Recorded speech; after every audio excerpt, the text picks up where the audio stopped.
Welcome, dear listener. I'm really glad you've made it here, settling into this quiet pocket of the evening where everything begins to slow down. Tonight, we'll drift together into the serene world of the Northern Lights, those soft, wandering curtains of color that glow above the darker side of our planet.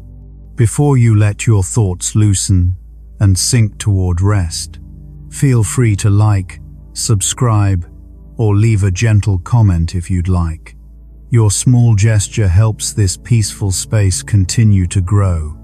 High above the quiet, dark side of the Earth, the Northern Lights appear when streams of charged particles from the Sun drift into our planet's magnetic field and upper atmosphere, gently colliding with thin gases and turning that invisible dance into soft, shimmering curtains of light.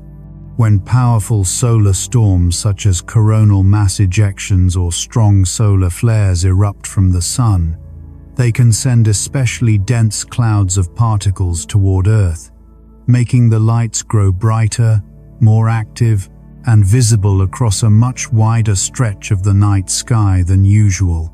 During some of these stronger disturbances, the ring of auroral activity around the poles can swell and stretch toward lower latitudes, allowing people far from the Arctic to look up and see faint veils or vivid bands of green and red where the sky is usually dark and unremarkable.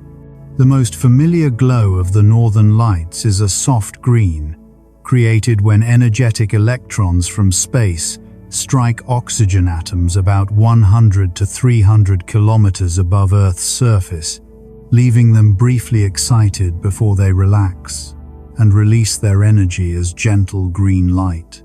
Higher still, at altitudes of roughly 300 to 400 kilometers where the air is much thinner, oxygen can emit a deep red glow, so that some displays appear crowned with a quiet, crimson haze floating above the brighter green bands below. Closer to the lower edge of the display, molecular nitrogen and ionized nitrogen can give rise to blue and violet tones, especially during strong activity, so that the base of the curtains may flicker with cooler hues that contrast with the familiar green. When these different gases and altitudes overlap, the colors can blend into soft pinks, yellows, or layered bands, formed where green oxygen light mingles with red and blue emissions from nitrogen, painting the sky with subtle gradients instead of a single shade. Individual oxygen atoms do not release their light immediately. The green emission can take around 7/10 of a second to appear, and the red emission can take up to about 2 minutes, which is one reason why some parts of the aurora glow and fade with a slow, hypnotic shimmer. The Northern Lights tend to cluster in a band around about 67 degrees in geomagnetic latitude, so places like northern Scandinavia, Iceland, northern Canada, and Alaska often sit right beneath this luminous ring and see the lights again and again through the darker months. In northern Norway, where many communities lie directly under this active belt, clear, dark nights during the main season frequently bring visible auroras, making the region one of the most dependable places on Earth for seeing these lights with the naked eye. Iceland rests almost entirely beneath the auroral oval, so when the autumn and winter nights grow long and the skies are clear, it is common for people there to look up and find arcs or curtains crossing the sky from horizon to horizon. In Finnish Lapland, particularly in the far north, the lights can appear on roughly every other clear night from around September to March, which means that over the course of a season, residents and visitors alike may watch many different forms and moods of auroral activity. Across Canada's northern territories and in parts of Alaska, towns such as Yellowknife and Fairbanks have become centers for aurora watching because they combine the right latitude with relatively dry winters and a good number of cloud-free nights. When geomagnetic conditions become especially disturbed, the northern lights can sometimes reach as far as the northern United Kingdom and parts of continental Europe, offering a rare reminder to more southerly regions that this polar phenomenon belongs to the whole planet. A dramatic historical example of auroral power is the 1859 Carrington event, when an extreme geomagnetic storm produced lights so bright and widespread that people in low-latitude regions near the tropics reported being able to read newspapers outdoors at night. More recently, in May 2024, a rare level 5 geomagnetic storm spread auroral activity to unusually low latitudes, allowing observers as far south as the Bahamas and India to witness bands and glows that normally stay confined to much higher latitudes. The base of an auroral curtain is typically found around 80 to 100 kilometers above Earth's surface, well within the upper atmosphere but far above the cruising altitude of commercial aircraft, so the lights hang in a layer of air that most people will never visit directly. From there, the emission region can stretch upward for hundreds of kilometers, forming towering, three-dimensional structures that follow Earth's magnetic field lines and give the impression of tall, luminous drapes suspended in the thin air of near space.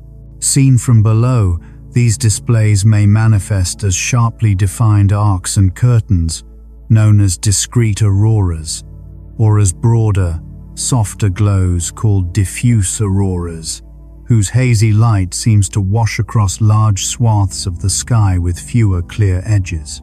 Among the many varieties of activity, pulsating auroras flicker on and off in patches that blink on timescales of seconds, and recent studies using NASA's Themis mission suggest that these pulses are linked to interactions between electrons and certain types of plasma waves high above the planet. In the last decade, observers, including citizen scientists, have helped identify unusual forms such as Steve, a narrow, purple ribbon that stretches across the sky and is now understood as a distinct, hot plasma phenomenon, often accompanied by a fence-like row of green auroral structures below it. The particles that feed these displays are mainly electrons and protons from the solar wind, a continuous stream of charged particles flowing outward from the sun in all directions, providing a steady source of material that Earth's magnetic field can catch and guide toward the poles. Auroras do not typically form directly over the geographic poles, but instead gather in a ring-shaped region around each magnetic pole known as the auroral oval. So the brightest activity encircles the polar regions rather than sitting at a single point. Under quiet conditions, the northern hemisphere auroral oval usually hugs magnetic latitudes of roughly 60 to 70 degrees, forming a belt a few hundred kilometers across where the sky is most likely to come alive, with shifting bands and arcs. Below about 100 kilometers in altitude, the air becomes dense enough that excited oxygen atoms quickly lose their energy in collisions rather than by emitting light, which effectively quenches the glow and creates a sharp, well-defined lower edge to many auroral curtains. The lights seen in the far north and those seen in the far south are produced by essentially the same process. In the northern hemisphere they are called aurora borealis, and in the southern hemisphere they are known as aurora australis, or the southern lights. The term aurora entered scholarly use in the 17th century and traces back to the Roman goddess of the dawn, Aurora, combined later with the Greek name Boreas, for the north wind, reflecting early efforts to capture the phenomenon in familiar mythological language. To describe how far the aurora extends toward the equator and how disturbed Earth's magnetic field has become, scientists commonly use the planetary KP index, a scale from 0 to 9 that gives a simple numeric measure of global geomagnetic activity. When KP values are low, usually at 0 or 1, auroral activity remains locked into very high latitudes near the poles, whereas values of 7, 8, or 9 signal strong storms that can push the lights hundreds or even thousands of kilometers farther south. Space weather centers such as NOAA's Space Weather Prediction Center monitor conditions in real time and publish updated KP estimates and auroral outlooks, allowing people to check whether the coming night is likely to bring a quiet sky or a more active display. For very short-term guidance, often on the scale of 30 to 90 minutes, forecasters use models such as Ovation that blend live solar wind data from satellites with empirical relationships between geomagnetic conditions and the strength of the auroral glow. Smartphone applications designed for aurora watchers draw on these same measurements and models, combining KP forecasts, solar wind parameters, and the user's location to send alerts when the northern lights are likely to be visible nearby. The auroral oval itself is not static. It flexes, shifts, and warps in response to changes in the speed, density, and magnetic orientation of the solar wind, often swelling outward during geomagnetic storms and retreating poleward when conditions quiet down. People standing directly beneath the oval at very high latitudes often see the lights as overhead curtains or arcs stretching across the sky, while those farther from the polar regions are more likely to see a quiet glow or low band hovering near the horizon. When the magnetic field carried by the solar wind points southward relative to Earth's field, the two systems more easily connect, allowing more energy and particles to enter the magnetosphere and raising the likelihood of vivid auroral activity. Auroras are only one visible sign of geomagnetic storms, which are disturbances in Earth's magnetic environment that can also influence radio communications, long-distance power transmission, and the operation of satellites in orbit.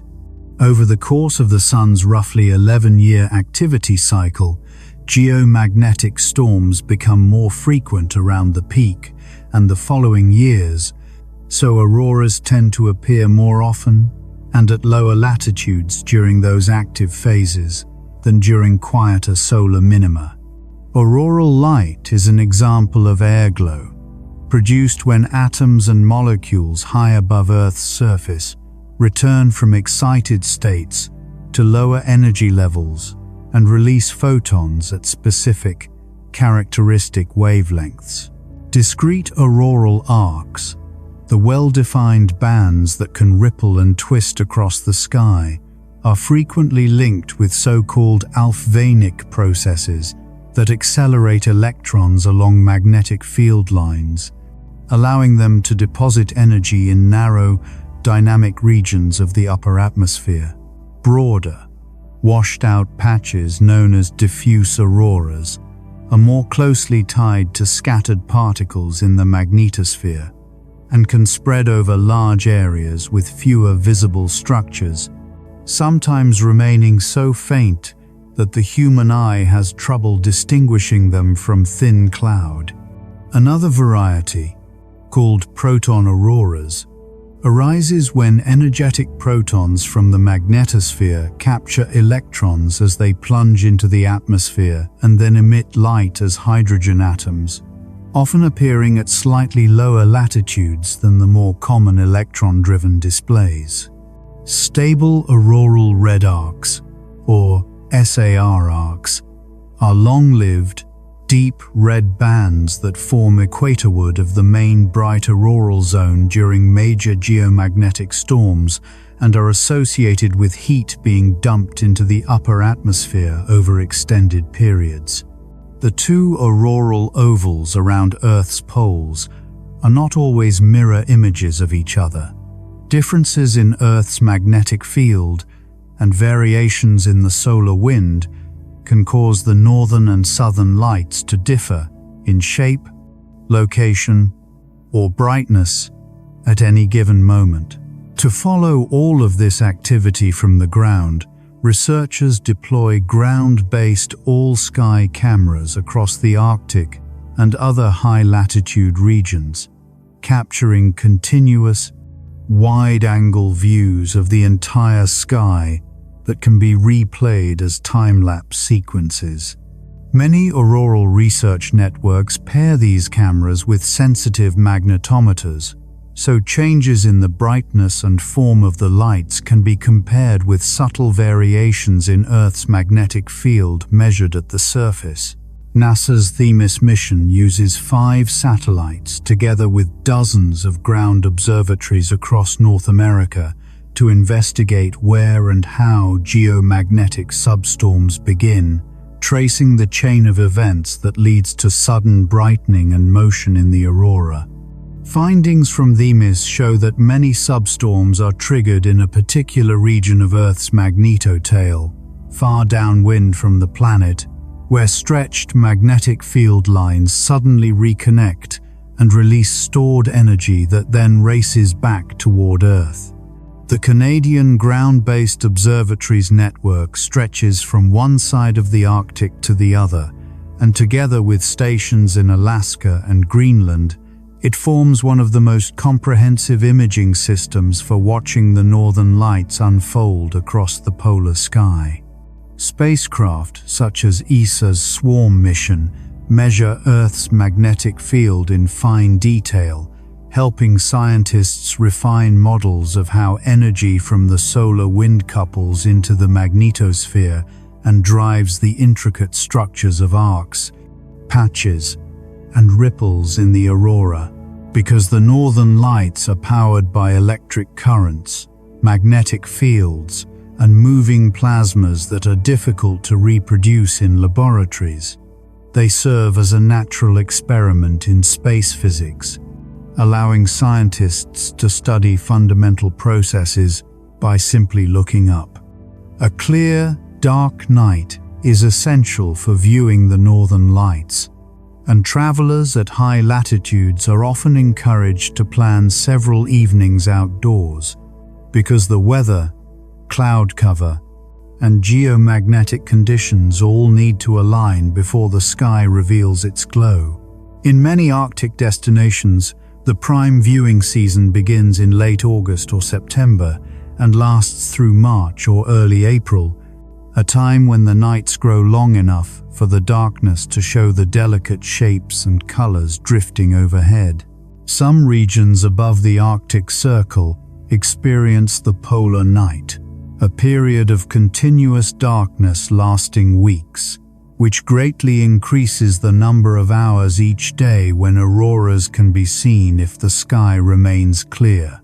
During the opposite season, the midnight sun brings weeks in which the sun never sets, and although the aurora still forms above, the daylight or strong twilight washes out the glow, making the lights essentially invisible to the human eye. In areas affected by artificial lighting, bright city illumination can overwhelm faint auroras, so observers often travel to darker, rural or wilderness locations to give their eyes the best chance to detect subtle colors and motion in the night sky. Even moonlight can soften the contrast of the displays, and many photographers choose nights near the new moon or watch for times when the moon is low, allowing the aurora's finer structures to stand out more clearly. Because clouds can completely obscure the lights, cloud cover forecasts become just as important as space weather forecasts when planning outings. helping observers position themselves beneath the clearest patch of sky available. Successful aurora photography often relies on manual camera settings, with high ISO values, wide apertures, and multi-second exposures used to gather enough light while still capturing the natural flow of the auroral movements. When the aurora drifts gently, photographers may use longer exposures with lower ISO to produce smooth, low-noise images. But faster, more active curtains usually require shorter exposures to preserve their fine detailing and prevent blurring.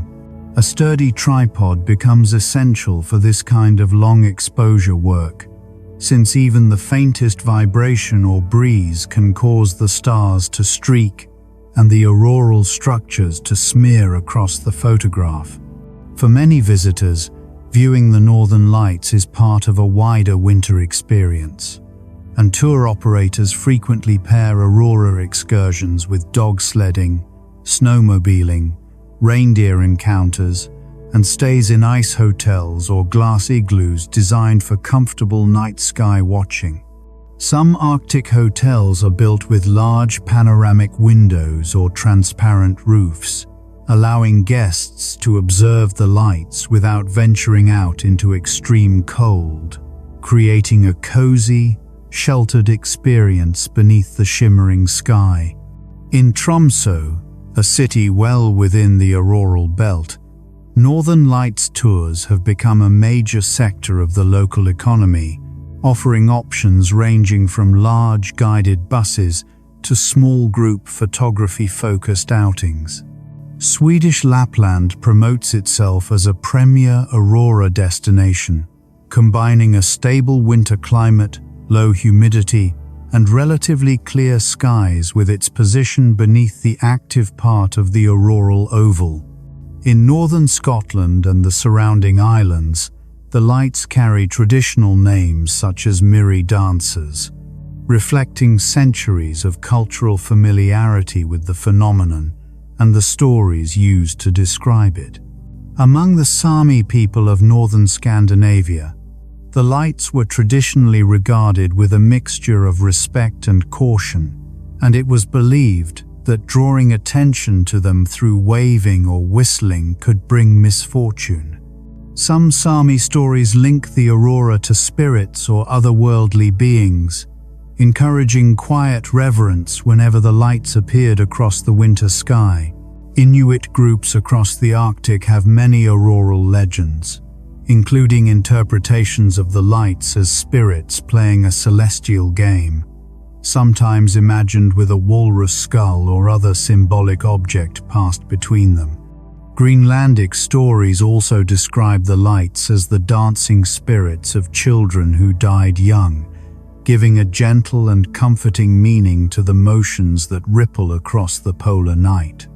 Among some Cree communities, the lights are seen as the glowing fires of departed relatives, shining through the sky to send warmth and reassurance to the living.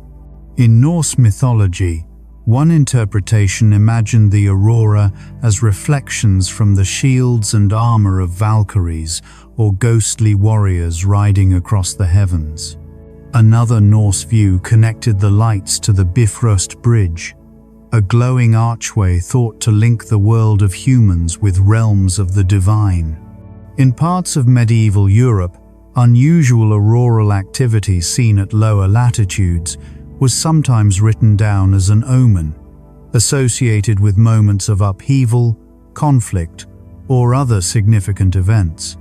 In some modern Asian cultural beliefs, including Japanese folklore, conceiving a child under the glow of the northern lights is considered lucky, though this idea is cultural rather than scientific.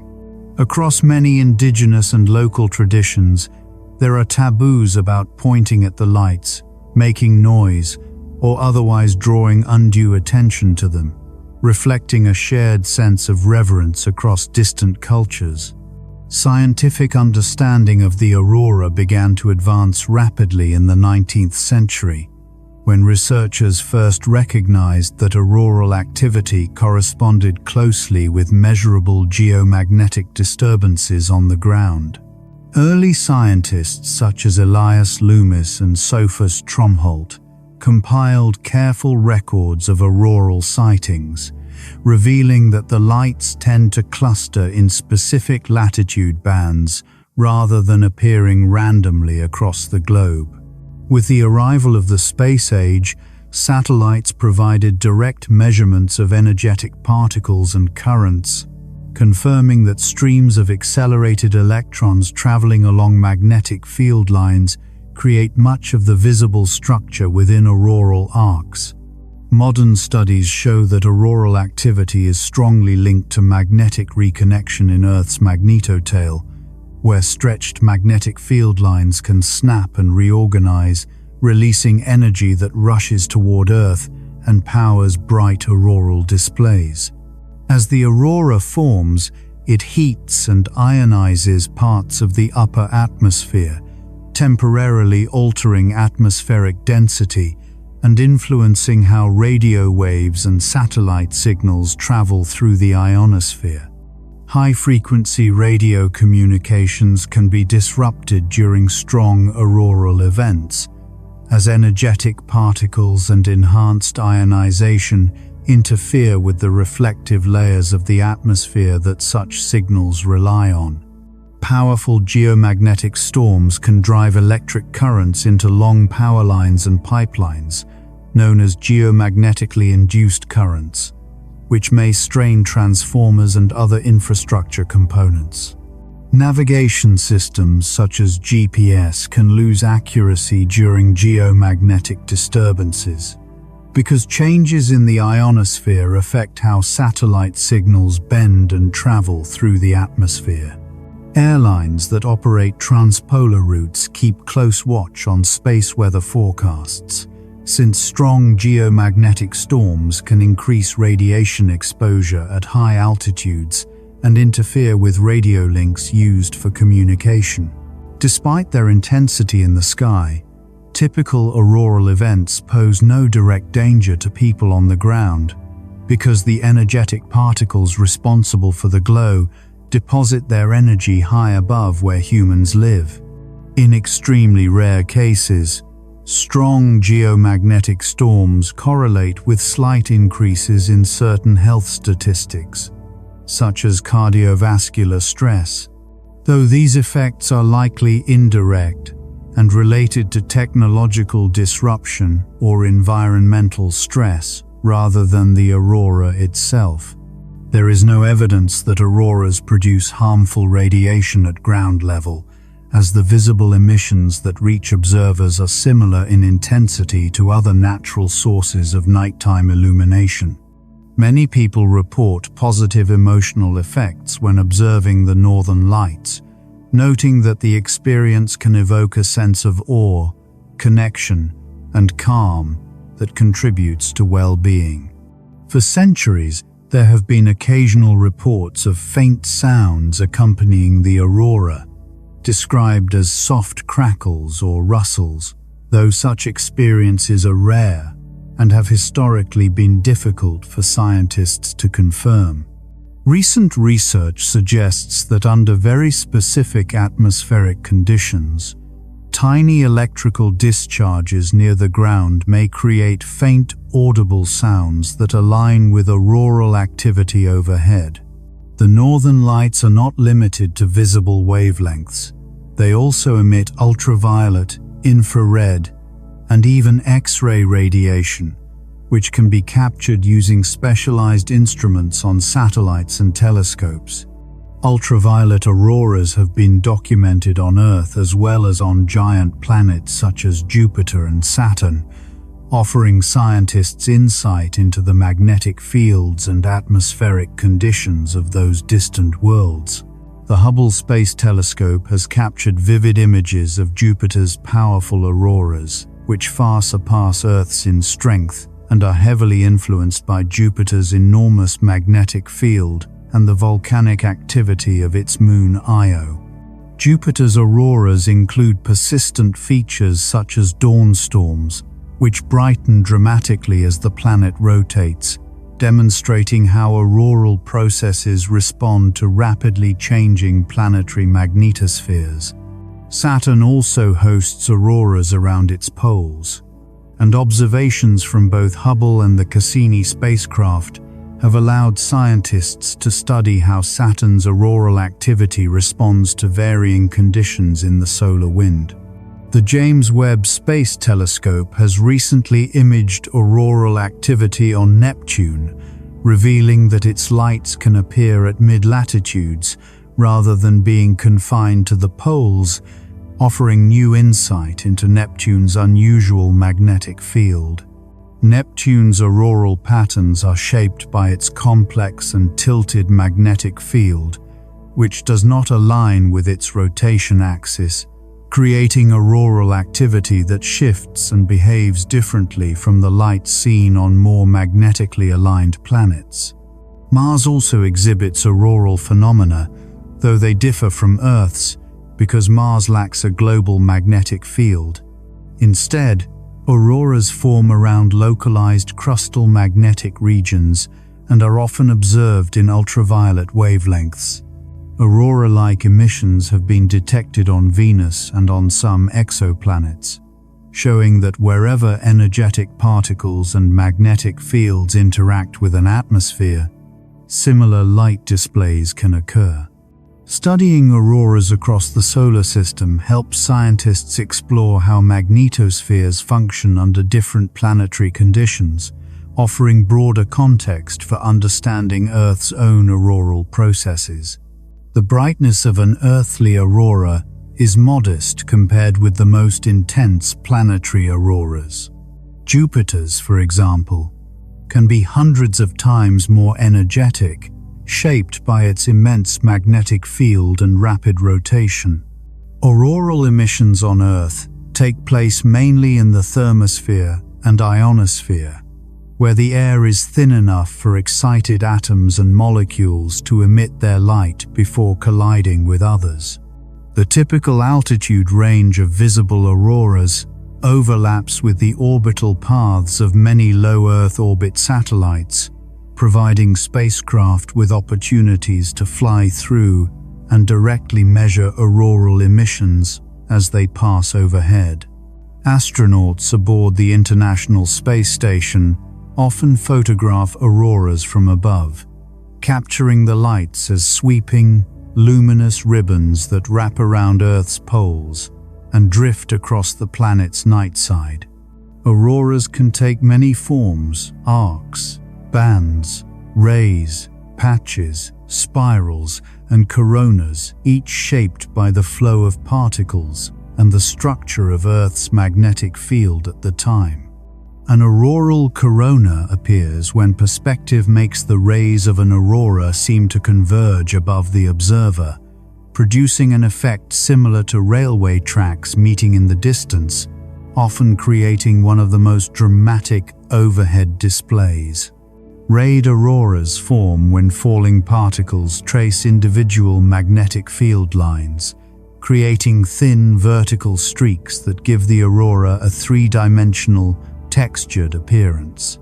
Jupiter's auroras glow with a power far beyond Earth's, and their brightness reflects the influence of the planet's enormous magnetic field and its rapid rotation, which create conditions that accelerate particles to extreme energies before they plunge into the upper atmosphere.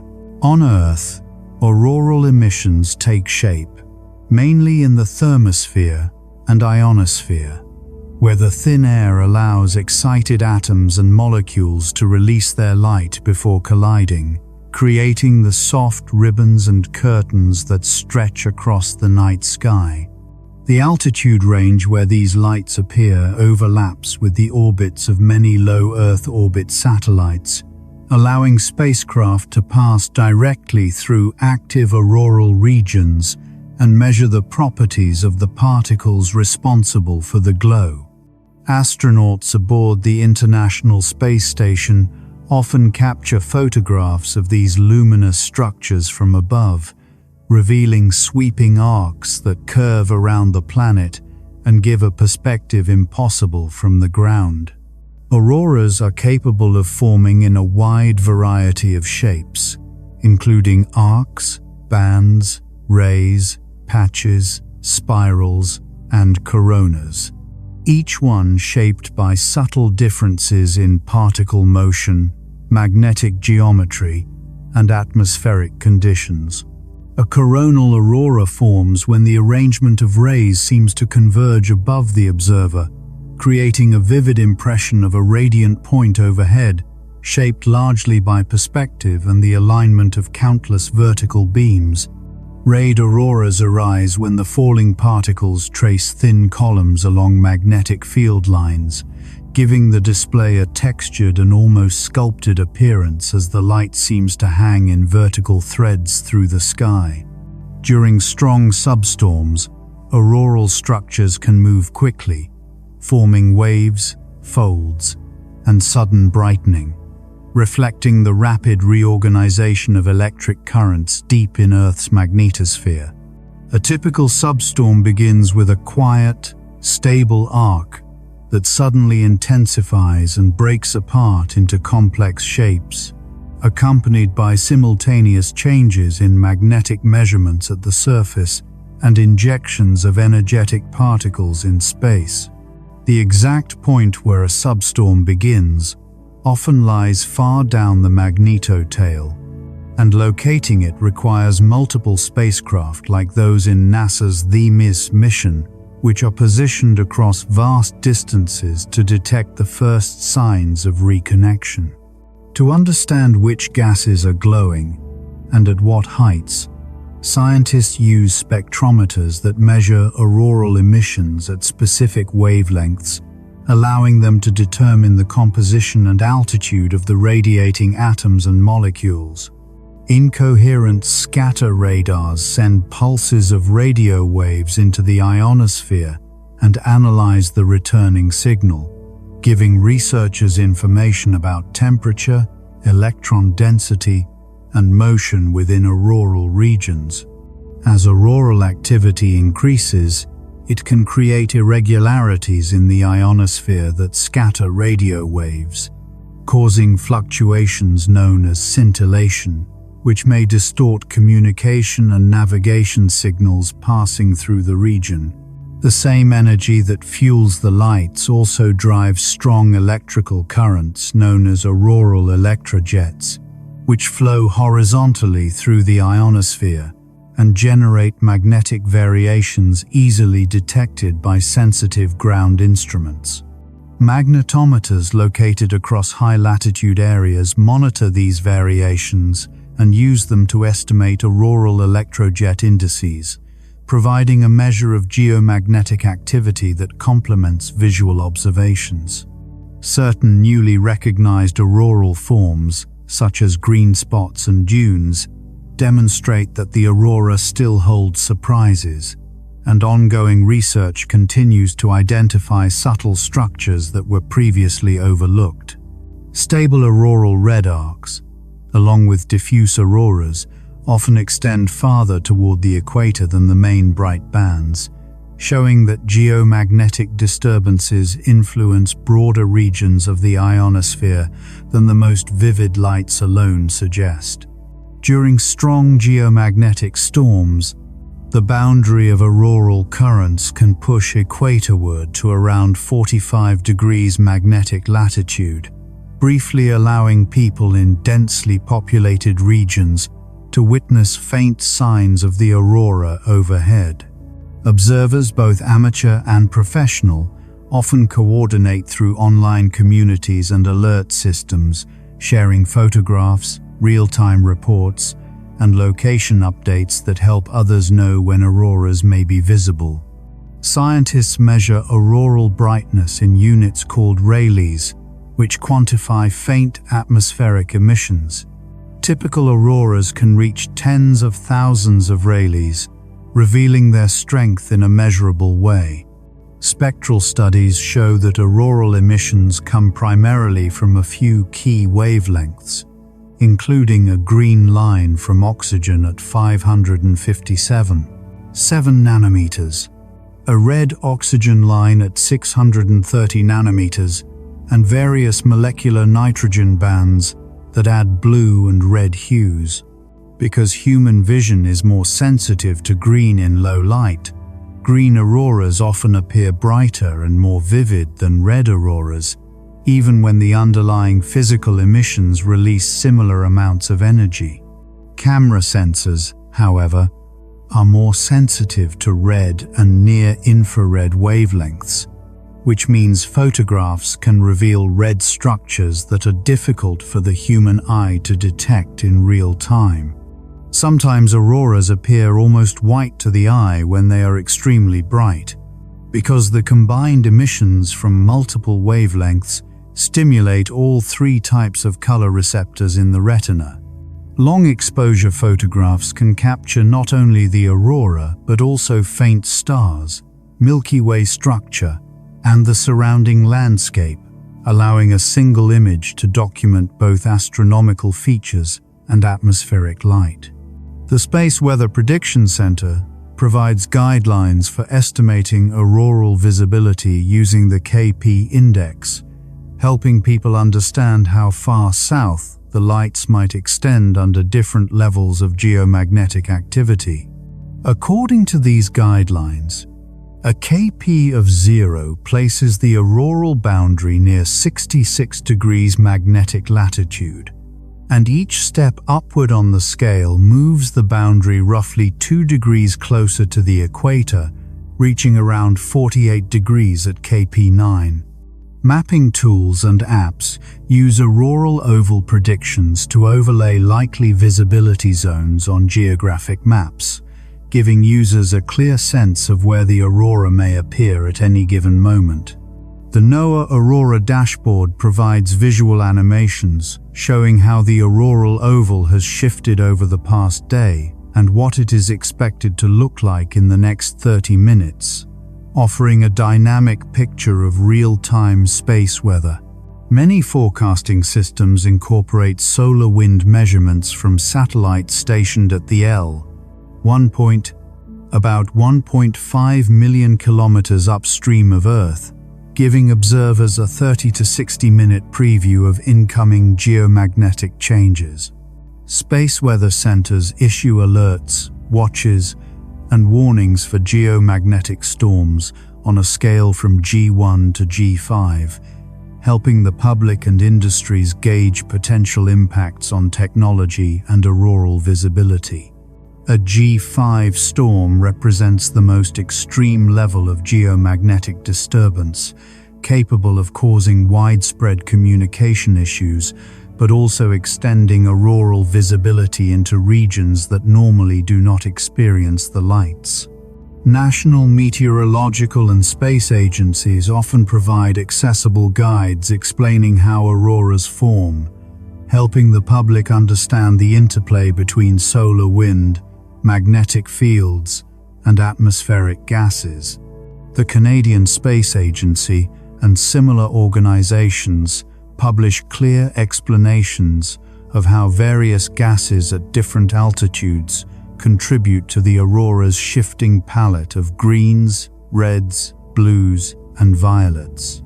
Tourism boards in aurora-rich regions combine scientific information with practical advice about staying warm, dressing safely, and enjoying cultural activities while waiting for the sky to brighten. Some destinations promote the northern lights within broader dark sky tourism, highlighting the opportunity to observe stars, planets, and the Milky Way alongside the aurora in regions with minimal light pollution. Communities situated in areas with long winter nights sometimes host festivals or special celebrations during aurora season, blending cultural traditions, local cuisine, and outdoor gatherings with night sky watching. Accessibility improvements such as heated shelters, guided tours, and real-time camera feeds have made aurora viewing more comfortable for visitors who may not be accustomed to Arctic cold or remote environments. Because auroras can appear suddenly and shift quickly, Some tour operators adjust routes moment by moment, driving toward clearer skies or away from light pollution to maximize the chance of seeing the lights. Time-lapse videos created from thousands of still images reveal the aurora's rapid changes, showing patterns and structures that unfold too slowly or subtly for human eyes to notice in real time. Space weather forecasting grows more important as modern society becomes increasingly dependent on technology, and auroras serve as a vivid reminder of the invisible solar forces interacting with Earth. The models used for aurora forecasting continue to improve as new satellite data becomes available, reducing uncertainty and helping forecasters refine predictions of both visibility and technological impacts.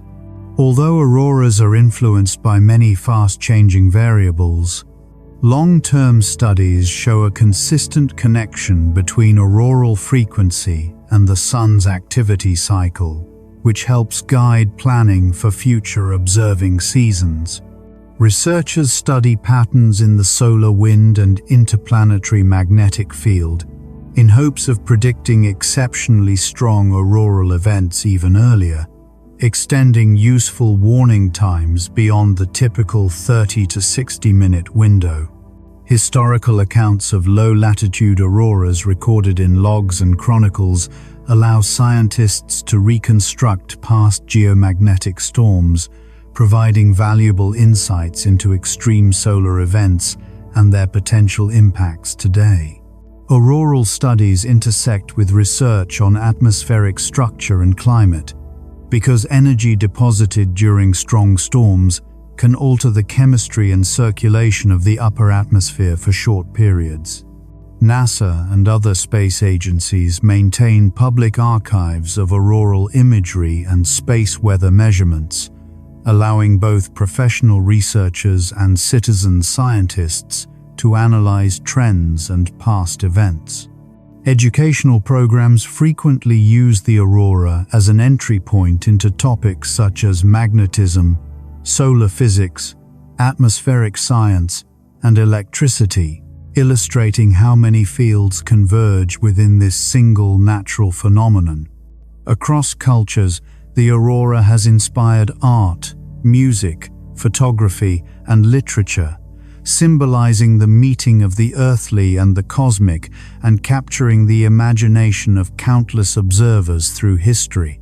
Even with modern tools, many fine details of auroral physics, such as the mechanisms behind thin rays or the formation of dunes, remain areas of active research, showing that this luminous phenomenon still holds mysteries.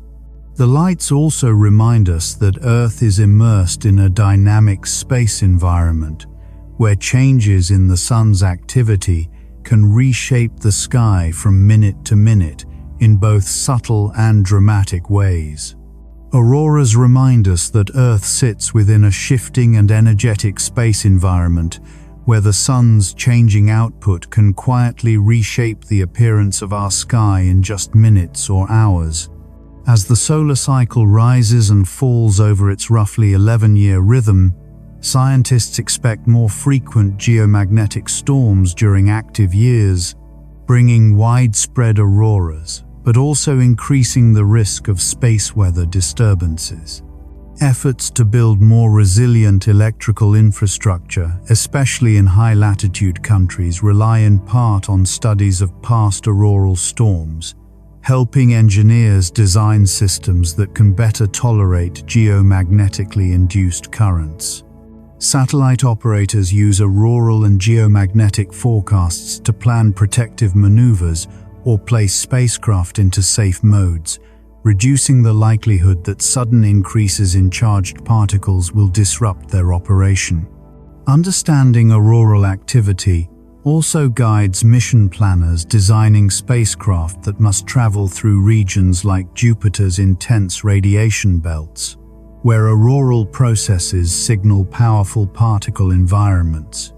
Studies have shown that strong auroral storms can prompt increases in airline rerouting and satellite maneuvering, reflecting the economic impact that space weather can have across multiple industries. In mid-latitude regions, people may see the aurora only a few times in their lives, which is why rare, low-latitude displays often lead to a flourish of photos, shared excitement, and widespread attention on social media. Amateur radio operators pay close attention to auroral conditions because disturbances in the ionosphere can scatter radio signals, allowing unusual communication paths while also causing fading or distortion. The northern lights offer a visible expression of electric currents threading through the magnetosphere and atmosphere, revealing that Earth is surrounded by vast, flowing structures of plasma and electromagnetic energy. Their beauty often sparks public interest in space science, drawing people into topics such as solar physics, planetary exploration, and the study of Earth's magnetic environment. Some concepts in space tourism even imagine future travelers watching auroras from suborbital or orbital flights, seeing the lights not only from below but from above as they trace the polar caps. Researchers are exploring whether auroral emissions on distant worlds could serve as markers of exoplanetary magnetic fields, offering indirect clues about which planets may have protective magnetospheres. Watching the aurora requires both patience and flexibility, since even on active nights the lights may fade, brighten, or shift unpredictably, turning the sky into a slow, unfolding performance. Experienced observers often recommend scanning the entire horizon rather than focusing on one area, because auroras often begin as faint glows that gradually intensify before rising into full view. Some displays start as broad, diffuse glows before sharpening into arcs and rays, showing how small changes in magnetospheric conditions can dramatically reshape the appearance of the lights.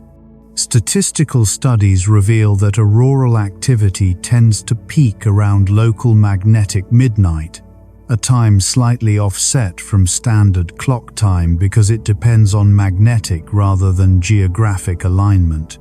The faintest auroras are sometimes easier to detect with a camera than with the human eye, appearing on photographs even when the observer sees only a hint of pale light near the horizon. At lower latitudes, even during intense geomagnetic activity, the aurora may appear only as a distant red or purple glow low in the north, produced by very high-altitude emissions seen from far away. From many mid-latitude locations, the aurora often looks like a stationary band rather than overhead curtains, because the viewer is seeing only the far edge of the auroral oval. Long-term changes in cloud patterns driven by climate shifts may subtly affect how often auroras are visible from the ground, even though the underlying space weather processes remain unchanged. Some remote Arctic communities maintain real-time aurora webcams, giving people anywhere in the world a chance to watch the lights drift across the polar sky, even if they cannot travel north themselves. Auroras serve as a gentle reminder of the protective role Earth's magnetic field plays, guiding charged particles toward the poles and preventing most of the solar wind from reaching the lower atmosphere. The northern lights represent only one part of a larger collection of processes known as space weather, which includes solar flares, coronal mass ejections, and radiation storms that can all interact with Earth. Monitoring these processes requires international collaboration, with many countries operating satellites, ground-based sensors, and research programs that together build a fuller understanding of auroral behavior. By comparing auroral observations across multiple longitudes and both hemispheres, Scientists can trace how large-scale magnetospheric structures evolve during geomagnetic storms.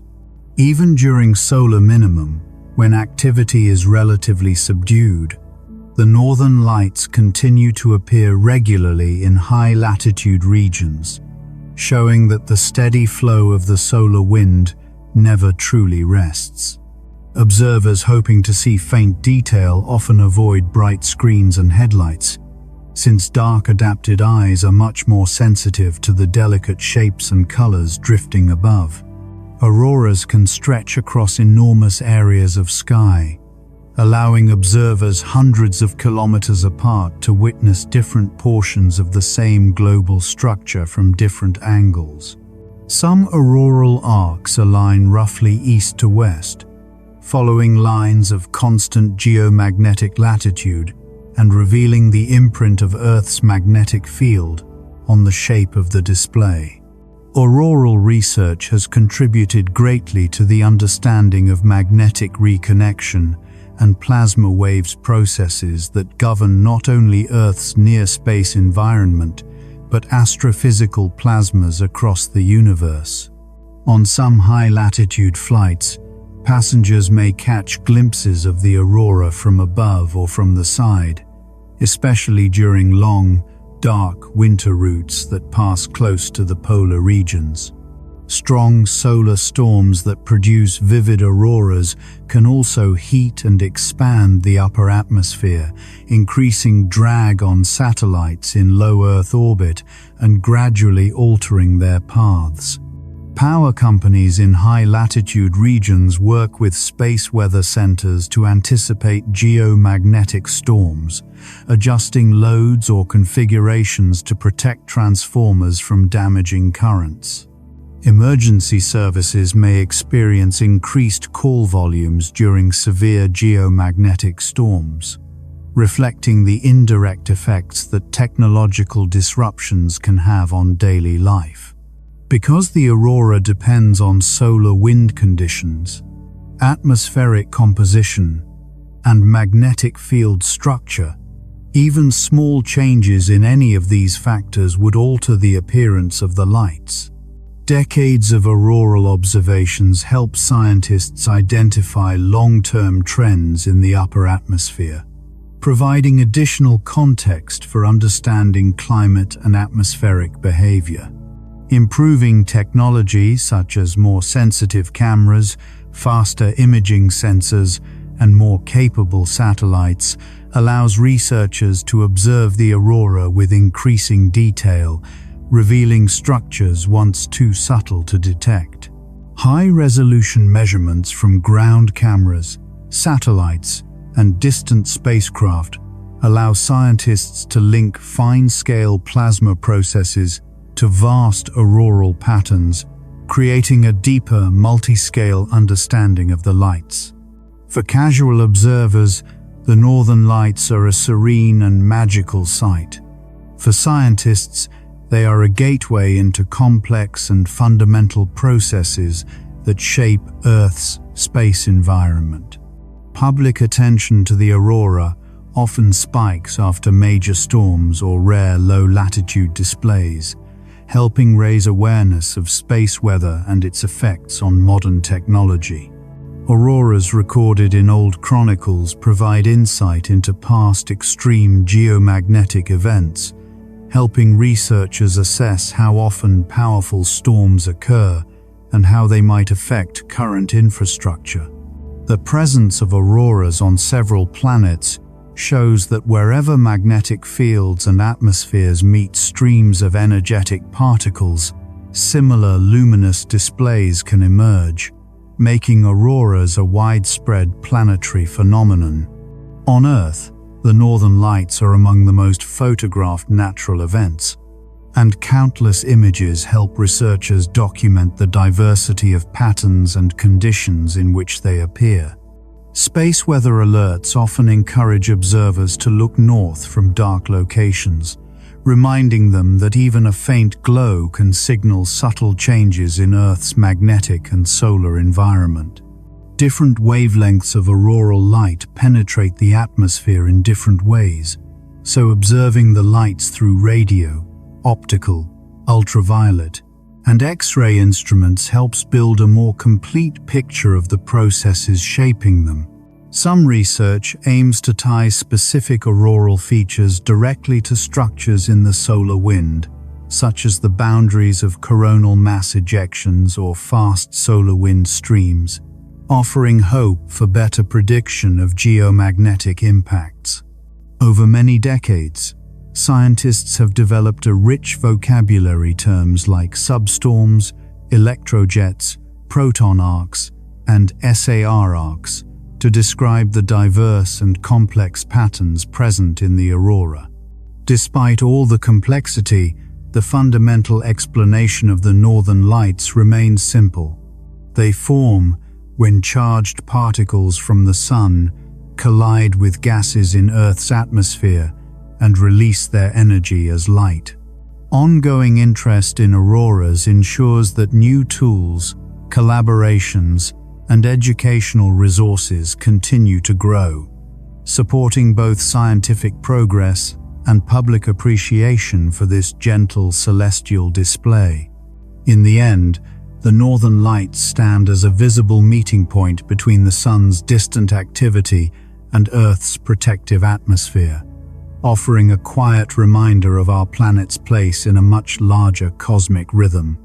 And as the soft colors drift and fade across the sky, they leave behind a sense of calm, a feeling of connection, and a quiet invitation to rest beneath the gentle glow of the night.